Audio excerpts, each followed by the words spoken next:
በስመ አብ ወወልድ ወመንፈስ ቅዱስ አሐዱ አምላክ። ታኅሳስ 11 በዚች ቀን የግብጽ ደቡብ ከሆነ ከመጺል አውራጃ ከሬስ ከተማ ሰዎች ወገን የሆነ ቅዱስ አባት አባ በኪሞስ አረፈ። እርሱም የአባቱን በጎች የሚጠብቅ ነበረ። ዕድሜውም 12 ዓመት ሲሆነው ከእግዚአብሔር የታዘዘ መልአክ በጎልማሳ አምሳል ተገለጠለትና በአንድነት ሄደን እንመነኩስ ዘንድ ትሻለህ አለው።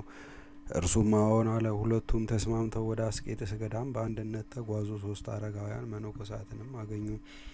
አባ በኪሞስም ከእነርሱ ጋር 24 ዓመታትን ኖረ። ከዚህም በኋላ አባ በኪሞስ ከዚያ ተነስቶ የ3 ቀን ጎዳና ያህል ተጓዘና ሩቅ ወደሆነ በረሃ ውስጥ ገባ። ሰይጣናትም በእሪያዎችና በዘንዶዎች አምሳል ሆነው መጡበት። ሊነክሱትም አፋቸውን ከፍተው ከበቡት። እርሱ ግን የአጋንንትን ሐሳብ አወቀ። በእግዚአብሔርም ኃይል እፍ አለባቸው። በዚያንም ጊዜ ተበተኑ። እርሱም ወንዝ አገኘ። 7 ቀን እየጾመ በዚያ 3 ዓመት ኖረ። በሱባኤውም መጨረሻ በመሃል እጁ ተምር መልቶ ያንን ይመገባል። ውሃም በጥቂቱ ይጠጣል። 2400 ጊዜ በሌሊት እንዲሁም በቀን 2400 ጊዜ አቡነ ዘበሰማያትን ይጸልያል። ከዚህም በኋላ 40 ቀን እየጾመ 24 ዓመታት ያህል ኖረ።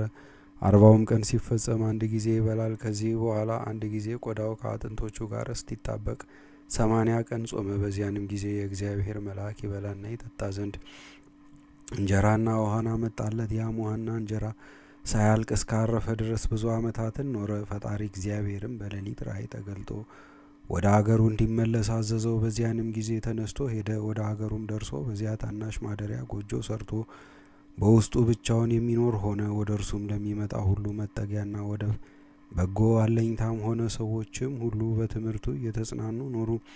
ንጹሕ በሆነ አምልኮቱ በትሩፋቱና በተጋድሎ መንፈሳዊ ቅናትን ይቀኑበት ነበረ። በአንዲት ዕለትም ከእግዚአብሔር የታዘዘ መልአክ ተሸክሞ ወደ ኤፍራጥስ ምድር አደረሰው።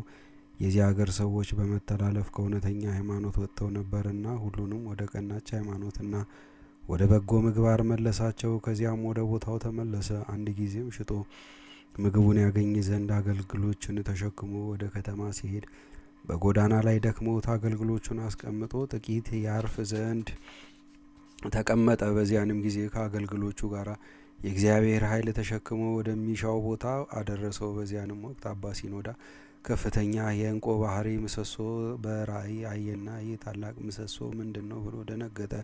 የእግዚአብሔርን መልአክ ተገልጦ ይህ አባ በኪሞስ ነው አለ። አባ ሲኖዳም ወዲያውኑ ተነስቶ ወደ አባ በኪሞስ አገር እስቲደርስ በእግሩ ተጓዘ። ከዚያችም ቀን በፊት ከቶ አላየውም ነበረ። በተገናኙም ጊዜ እርስ በርሳቸው ሰላምታ ተሰጣጡ።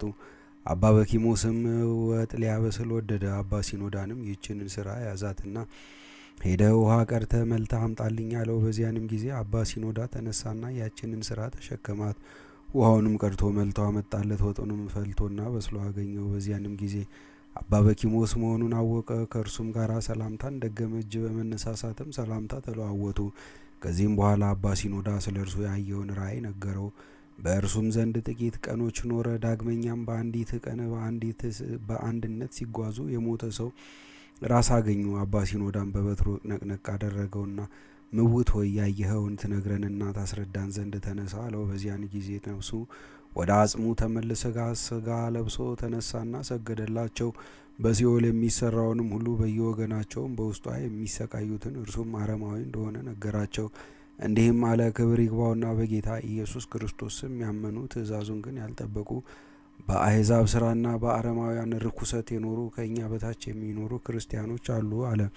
ቅዱሳንም ተመልሰ ተኛ አሉት። ወዲያውኑ እንደ ቀድሞ ሆነ። ከዚህም በኋላ አባ ሲኖዳ ቅዱስ በኪሞስን ተሰናብቶ ወደ ቦታው ተመለሰ። እረፍቱም በቀረበ ጊዜ ቅዱስ አባ በኪሞስ አገልጋዩን ጠርቶ በኖረበት ቦታ ስጋውን እንዲቀብር አዘዘው። ከዚህም በኋላ በሆድ ዝማ ሕመም ጥቂት ታመመ። ቅዱሳንን በአንድነት ወደ እርሱ ሲመጡ አያቸው። በዚያንም ጊዜ ነፍሱን በእግዚአብሔር እጅ ሰጠ። መላእክትም ወደ ኢየሩሳሌም ሰማያዊ እስካደረሷት እያመሰገኑና እየዘመሩ አሳረጓት። መላ ዕድሜውም 70 ዓመት ሆነ። 12 ዓመት በዓለም ውስጥ 58 ዓመት በምንኩስና ስራ ኖረ።